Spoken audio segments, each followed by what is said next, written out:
Hola amigos y amigas, bienvenidos otra vez a los jueves de Revolución de las Conciencias.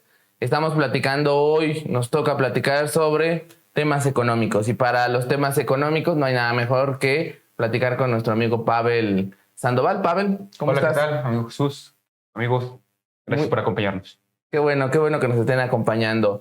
Pues hoy vamos a iniciar el programa con un tema muy interesante, complejo, pero sobre todo de economía familiar, de economía directa.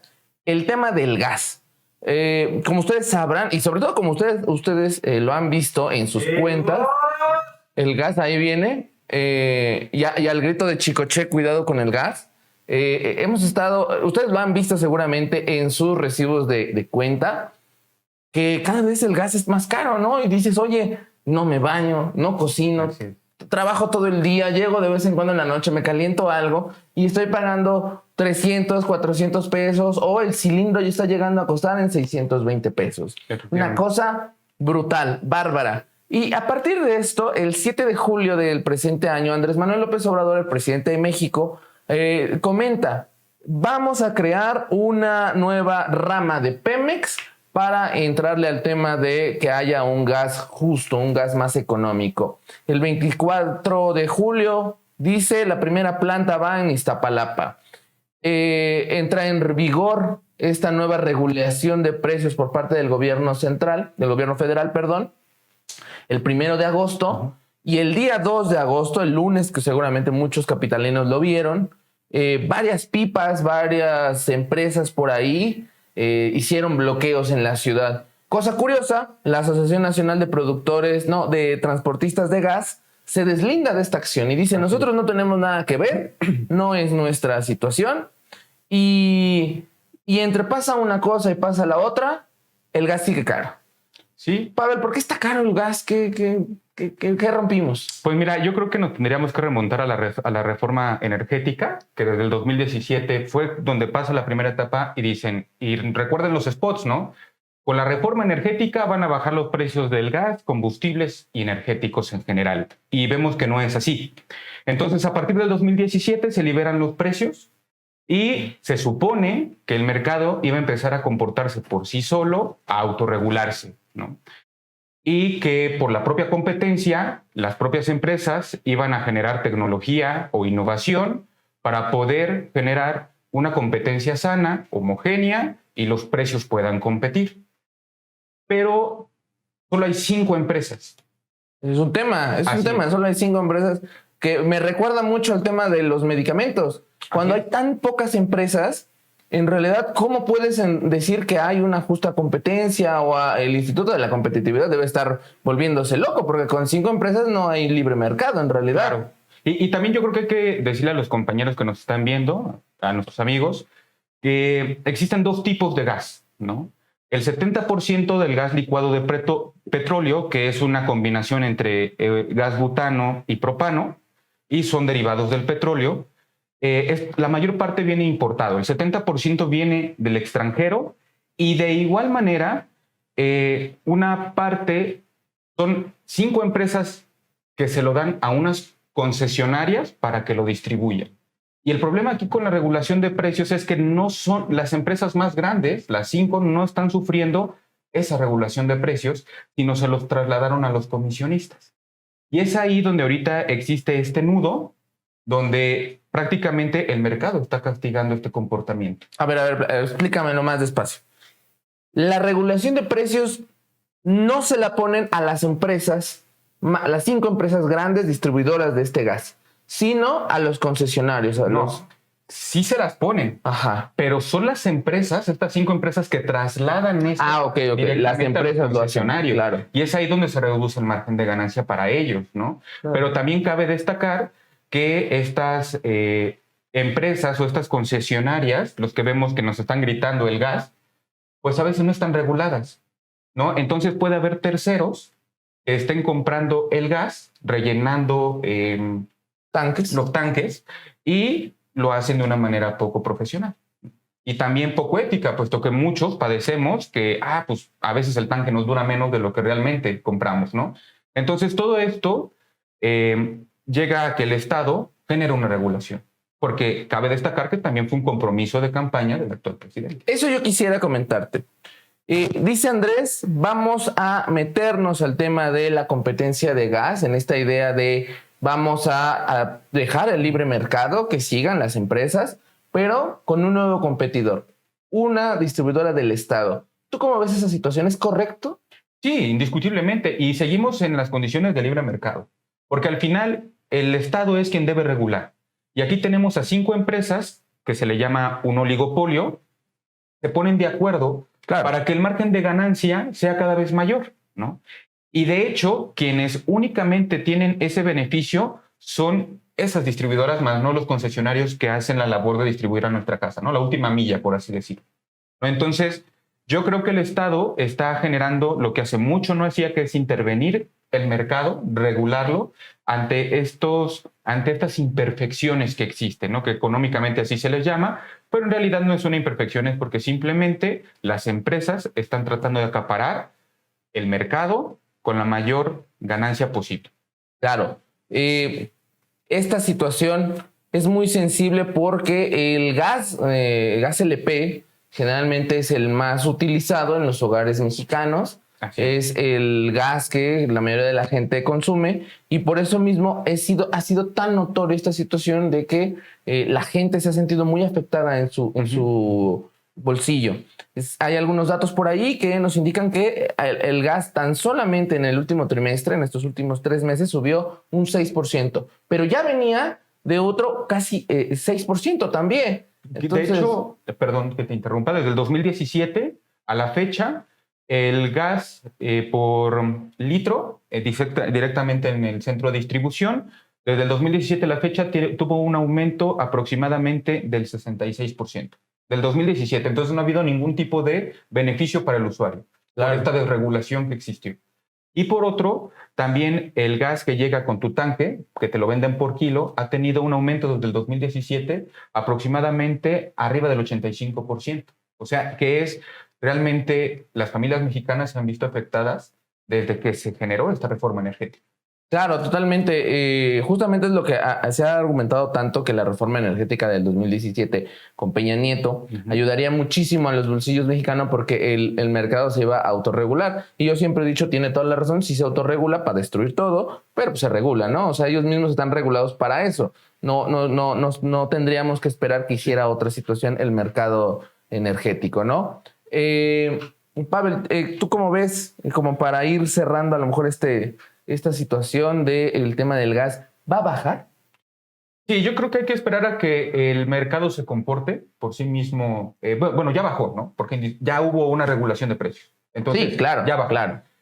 El que las empresas hayan cedido en menos de 24 horas, pues se sabe ahí muy bien que sus intereses se están viendo trastocados y que es más por cuestiones económicas que realmente por cuestiones laborales y porque el Estado está aprovechando su poder de Estado, ¿no? Realmente está regulando el mercado. Cuando se les preguntaba a los gaseros, decía, qué bueno, ¿no? Yo también soy usuario, deseo que baje, ¿no? Pero hay un problema muy grande, que es Pemex tiene problemas financieros en el cual se tiene que hacer esto con mucho cuidado para que llegue a ser rentable y de igual manera sea una entrada de recursos para Pemex y una nueva estrategia para generar empleo, porque también eso viene. La manera en la cual Pemex va a empezar a generar esa distribución a través de un empleador con seguridad social, algo que no te ofrecen las otras empresas, también va a modificar el mercado. Entonces eso va a tener a mediano plazo que acomodarse, pero indiscutiblemente los precios van a bajar.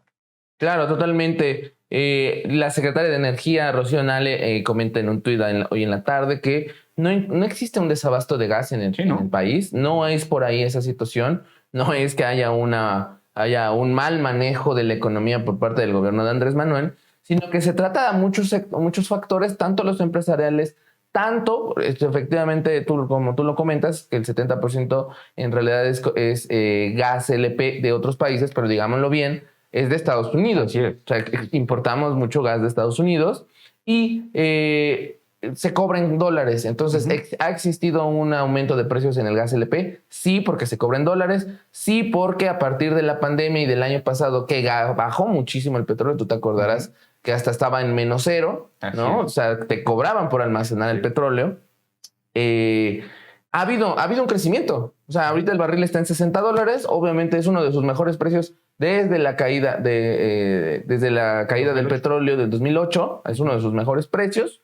Y esta situación del oligopolio de las empresas, ¿no? Entonces, es multifactorial. Sí. Me parece que no es erróneo lo que hace Andrés Manuel, darle un enfrentonazo a las gaseras, darle un enfrentonazo a estas empresas que tienen márgenes de ganancia increíbles, increíbles, ¿no? Y como toda empresa, cuando le cobran, le empiezan a decir, oye, paga esto, oye, regula esto, lo que hace es trasladarlo al usuario, al consumidor, ¿no? Al ama de casa, al amo de casa que compra. Y es que eso se acostumbra mucho aquí. Las empresas privadas, antes de verse afectadas sus ganancias, trasladan ese impacto al consumidor final o a sus empleados. ¿Sí? Y eso debe cambiar. Sí, eso me recuerda, por ejemplo, el tema de las plataformas digitales. Que cuando le empezaron a cobrar impuestos a Netflix, a Amazon, a Blim, ¿qué es lo que hacen? Te lo trasladan el precio a ti, consumidor, ¿no? Yo, empresa, no voy a bajar mis márgenes de ganancia. Y es un capitalismo muy agresivo, ¿no? Demasiado, porque no están dando lo que están produciendo, ¿no? Que es la parte que le toca al gobierno. Claro. Amigos, más o menos platicamos el tema del gas, porque subió, creemos que sí, ya bajó y tiene que bajar un poco más.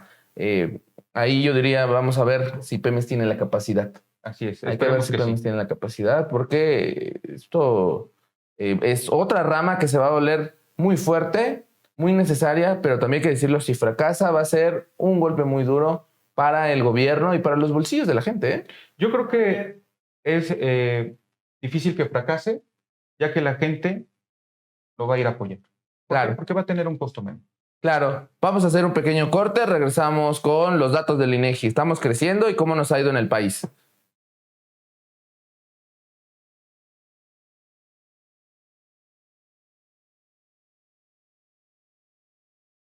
Hola amigos y amigas, jueves de economía. Como ustedes saben, a veces platicamos de temas económicos, temas internacionales. La compañera Erika Corpus tiene los jueves también el programa de feministas en Revolución de las Conciencias. Y así tratamos de cubrir toda la serie de espectros que podemos hablar de la vida pública. Como ustedes saben, también tenemos las pláticas con los diputados y las diputadas federales, los alcaldes y quien quiera venir también. Este es un foro público abierto, independiente, de izquierda, que trata de comunicarle a todos ustedes otro tipo de noticias de las cuales están ahí en los medios tradicionales, los medios grandes, los medios que tienen mucho dinero, que por lo tanto pues les interesa más la línea del dinero, ¿no? Tenemos ahí unos saludos. Luis Antonio Cervantes, saludos Chucho. Buen Manuel Sánchez, saludos Pavel, saludos Chucho. Un saludo a los dos, grandes saludos. Amigos, camaradas.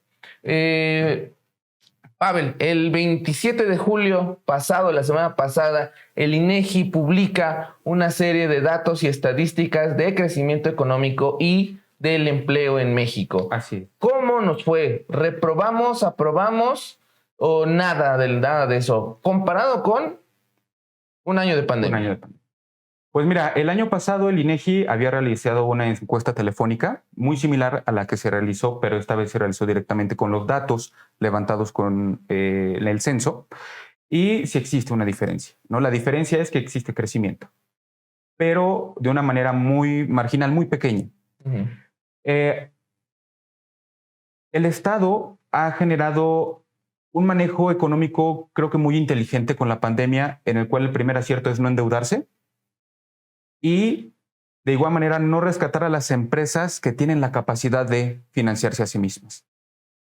Estamos viendo que en el primer entrega que realizan en el 2020 en junio, completamente se detuvo la actividad productiva. Claro, y el empleo colapsó, ¿no? Realmente el empleo cayó drásticamente, frenando incluso 18% el Producto Interno Bruto. Claro, y digámoslo en números que yo estaba viendo, se calcula que fueron 10 millones de personas 10 que millones. perdieron el empleo. Así es. Y eso significa, si no lo estoy diciendo mal, que era de la población económicamente activa, el 18-20% de la población económicamente activa, ¿no? ¿Quiénes son estas personas económicamente activas? Son las personas mayores de 18 años. De 15 años. De 15 años, De 15 tienes años. razón.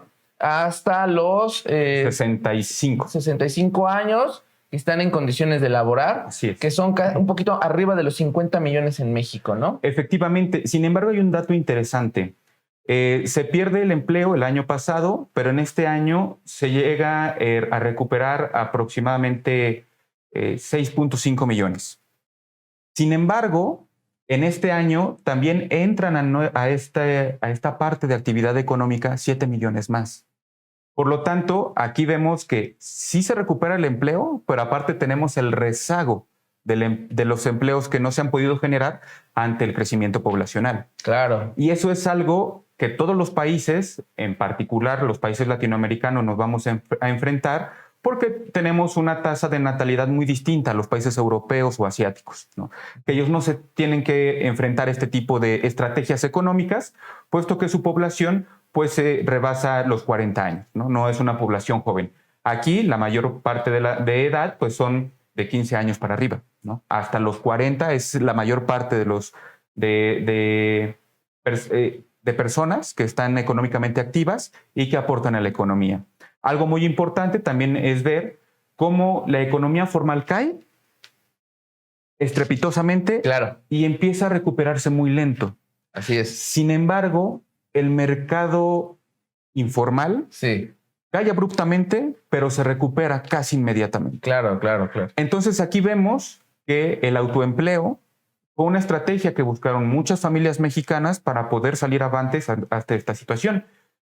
Y también el subempleo ha bajado. Eso quiere decir que poco a poco las personas están recuperando su capacidad económica para poder pues, satisfacer sus necesidades, pero no a la velocidad que se requiere. Puesto que también recordemos que el Banco de México, su meta de inflación es aproximadamente el 3% y casi va al doble. Sí, ya va el doble. Así es. Anteriormente habíamos platicado que estas situaciones de mercado donde tenemos que impulsar la economía, pero ese impulso también trae inflación, el Estado debe manejar muy bien sus políticas económicas y monetarias para que el crecimiento siga siendo efectivo como lo ha mostrado en este año, ¿no? Entonces, sí ha habido avances no importantes, puesto que ha habido una desaceleración al llegar a esta tercera ola. Y como de igual manera ya lo habíamos comentado, la mayor parte de la población activa es la que menos está vacunada. Y ahorita ha bajado la tasa de mortalidad, pero sigue el riesgo de contagio. Y lamentablemente también esta tercera ola, tal vez no vamos a ver una tasa de mortalidad importante, pero las empresas sí se van a enfrentar a una situación de incapacidades, en el cual eso también va a afectar la capacidad laboral de las empresas, puesto que a lo mejor sí está el home office, pero vamos a tener que empezar a convivir, a trabajar de aquí en adelante con este virus. México ya no tiene la capacidad para poder detenerse nuevamente. Entonces, la estrategia de Andrés Manuel, o del gobierno, mejor dicho, de llevar la vacuna a los más vulnerables para que posteriormente la economía nos podamos reactivar, vamos a ver posteriormente, cuando el INEGI lance la información sobre el Producto Interno Bruto, vamos a ver ahí también qué tanto está afectando el crecimiento. ¿Tú qué crees? Va a haber yo creo que invariablemente va a haber, y ha habido ya unos indicadores en trimestres anteriores que el Producto Interno Bruto está creciendo, va a crecer, obviamente, porque venimos de una desaceleración fuertísima, claro, brutal, obviamente se va a recuperar, va a ser fuerte, pero exactamente ese es el punto en que hay que decir, no sabemos si se va a recuperar lo suficiente como para amortiguar todo lo pasado, ¿no? Así es como lo que vimos, ¿no? No solamente recuperar los 7 millones de empleos que tenemos, sino también los nuevos 7 millones que tenemos que ofrecer, claro, ¿no? Para que no exista tampoco un estancamiento económico y pueda tener capacidad de adquisición las familias y satisfacer sus necesidades. Y es ahí muy importante donde Andrés Manuel, al llevar los programas sociales a las personas más vulnerables, indiscutiblemente abona la economía, porque hace que la demanda siga girando, que sigan pudiendo ir a la tiendita por su huevito, por lo que sea, a lo mejor para satisfacer sus necesidades alimenticias, pero sigue girando la demanda, ¿no? Claro. Y esa es la importancia de los programas sociales ante una situación de pérdida de empleo, puesto que el Estado debe fomentar el consumo.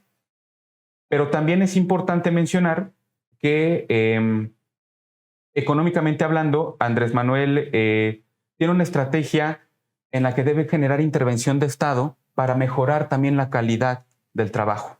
Sí. Porque eso es a lo que nos estamos enfrentando. ¿Hay trabajo? ¿Hay oferta? Sí, pero con un salario que empobrece. Te lo gastas en pasajes, pero no en satisfacer tus necesidades. Y al final, eso podrás tener una recuperación en el empleo, pero no en la capacidad de consumo. Yo quisiera ahí detenerte porque habría que analizar una situación. A partir de la reforma de este año y que se ha venido trabajando en materia de subcontratación y de outsourcing, se ha argumentado que este crecimiento en el empleo es algo muy bueno porque no se está contratando en subempleo, ¿no? Con bajos salarios, sin prestaciones. Pero a mí me parece que es algo engañoso. Claro. Es algo engañoso, porque primero que nada la subcontratación se quedó, se reguló, pero se quedó ahí. O sea, el empleo mal pagado, pues todos, casi todos, pero sin seguridad social, sin las prestaciones correctas, sin las reglamentaciones adecuadas, todavía existen.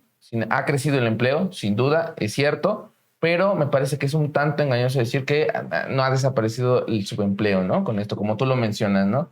Siguen siendo salarios suficientes para comer, pero insuficientes para cualquier otra cosa. Sí, ¿no? Salarios de sobrevivencia, ¿no? O sea, Claro. realmente las empresas buscan los vacíos legales para poder realizar un mayor beneficio, ¿no? Y no tener un valor agregado directamente a su mano de obra, ¿no? Claro. Yo creo que sí, es únicamente un adorno. Sin embargo, las empresas deben entender que para que exista una reactivación económica, ellas deben poner de su parte. Claro, totalmente. De lo contrario, el Estado va a tener que tomar parte, y es ahí cuando dicen es que no me gusta, ¿no? Cuando son ellas las que afectan el propio mercado, ¿no? Pero afectan directamente a la clase trabajadora, no a sus propios intereses. Puesto que sí, hubo muchos casos en los que se realizó el cambio de contrato, de outsourcing a contrato directo de la empresa, pero ni siquiera le subieron el salario. ¿Por qué? Porque ya te están dando el beneficio de formar parte de esa empresa, ¿no? Así es. Y eso es completamente, pues, falso, ¿no? Ellos deben regular, e incluso en la Ley Federal del Trabajo te dice que si estás realizando un trabajo similar a los otros contratos de la empresa, debe ser pagado de la misma manera. Claro, el axioma del derecho laboral a trabajo igual, salario igual. Efectivamente. No, totalmente. Eso es una situación que tendríamos que ver. Una pregunta, Pavel. Comparado con los temas con otros países, estos indicadores que tiene México de este crecimiento en el empleo, ¿tú cómo los ves? ¿Buenos? ¿Regulares? Pues mira, yo creo que cada país tiene su propio escenario, ¿no? México le ha apostado a ya no tener un confinamiento, pero tiene la capacidad, o ya ha comenzado a demostrar la capacidad de tener 1 millón de vacunados casi al día, ¿no? O incluso ha rebasado esa meta. Para octubre ya tenemos que tener una capacidad más del 70%, por lo menos aquí en la ciudad, de todos vacunados. Y de hecho lo podemos ver aquí en México. Cada estado se comporta conforme vaya avanzando la pandemia. Claro. Y de igual manera los estados. Pero yo creo que, por ejemplo, Estados Unidos ha tenido un cambio importante, ¿no? En el que indiscutiblemente Biden intervino no solamente cuestiones de salud, sino también la economía, en el que van a hacer rescates estratosféricos. La diferencia es que ellos tienen la capacidad de imprimir su propia moneda, ¿no? Es una moneda dolarizada. Pero sin embargo, Europa se está enfrentando a problemas de choques, de demanda, en donde pues no permite el buen desarrollo de la economía. Entonces, la salida de Gran Bretaña también afecta el dinamismo, y cada región, por ejemplo, China, ¿no? China en estos momentos está teniendo efectos negativos por la variante Delta.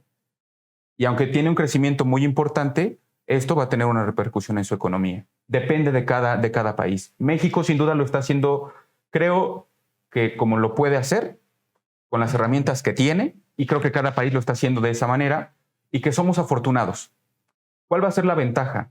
Mientras los otros países apenas siguen vacunándose, México ya va a estar en su totalidad casi vacunado. Claro. Y eso nos va a dar una ventaja comparativa con las otras economías en las cuales las empresas, que incluso, por ejemplo, Whirlpool, ya anunció una mayor inversión en México. ¿Por qué? Porque vamos a tener esa capacidad productiva ante la vacunación de la población, y eso es algo muy importante en el que a lo mejor al principio de la pandemia no lo vimos, pero tal vez ya Gatell o la manera en la cual se organizó la distribución de la vacuna ya lo tenían vislumbrado. Tan es así que por eso no pidieron ningún tipo de apoyo económico. Y eso fue una estrategia muy importante. Claro, sin duda ha habido diversos tipos de estrategias a lo económico, como tú lo dices. México ya le está apostando a la reapertura, aunque podríamos ahí decir, tal vez la primera sí fue un cierre total, ya la segunda más liberada, y esta tercera ya es más laxa, ¿no? Claro. Situación. Aquí tenemos unos saludos. Nuestra amiga y compañera Erika Corpus. Hola, amigos. Mi querida Erika, saludos. Manuel Guzmán del CCH Vallejo nos dice: ¿habrá impuestos en este gobierno y más en la pandemia para recuperar la economía y establecer el mercado? Pregunta para el ponente. ¿Habrá impuestos en este gobierno y más en la pandemia para recuperar la economía y establecer el mercado? Pregunta. Pues el gobierno ha dicho que no ha generado impuestos, ¿no? El único impuesto que ha generado fue a las cuestiones digitales, pero no se tiene contemplado, ¿no? Y creo que para reactivar la economía no sería algo tan inteligente por parte del gobierno. Sin embargo, sí sería importante que se siga generando esta presión a las grandes empresas para que se sigan pues solventando esos adeudos que se tienen de tantos años, de miles de millones de pesos que no han pagado, ¿no? Que cabe destacar que eso fue lo que ayudó muchísimo en este año o en el año pasado para poder sobrellevar la pandemia. Claro. Pavel, en una palabra, ¿fueron buenos o fueron malos los indicadores del INEGI? Fueron esperanzadores. Esperanzadores, sí, porque se reactiva la economía, no como quisiéramos, pero va en esa tendencia. Pavel siempre jugando con sus palabras. Está bien. Pavel, antier toma posesión Ramírez de la O, secretario de Hacienda. Rápido, ¿tú qué crees? ¿Le va a ir bien? ¿Le va a ir mal? Pues, bueno, yo creo que hay que esperar la manera en la que él va a ir trabajando. Por ejemplo, Herrera hizo un papel excelente. Todo depende también de qué estrategia política, porque Herrera fue muy buen administrador en Hacienda, pero también era un excelente político. Claro. Y eso ayudó bastante. Ahora hay que ver el colmillo que pueda tener él, puesto que se viene lo más importante, ¿no? Incentivar el consumo sin la necesidad de aumentar impuestos, pero de igual manera tener una recaudación, puesto que si tú tienes una desaceleración económica durante un año, ya no tienes los mismos ingresos que tenías, ¿no? Por supuesto. Entonces, sí es una situación no preocupante a la cual se enfrenta, pero sí debe ser inteligente para que nosotros podamos salir beneficiados el próximo periodo. Totalmente. Amigos, amigas, pues hoy estuvimos platicando de diversos temas económicos, de diversos temas de economía familiar. Ojalá les haya gustado, ojalá les haya interesado. Les agradecemos a todos y a todas que se hayan quedado con nosotros. Nos estamos viendo la próxima semana para más programas en Revolución de las Conciencias. Nos vemos. Saludos.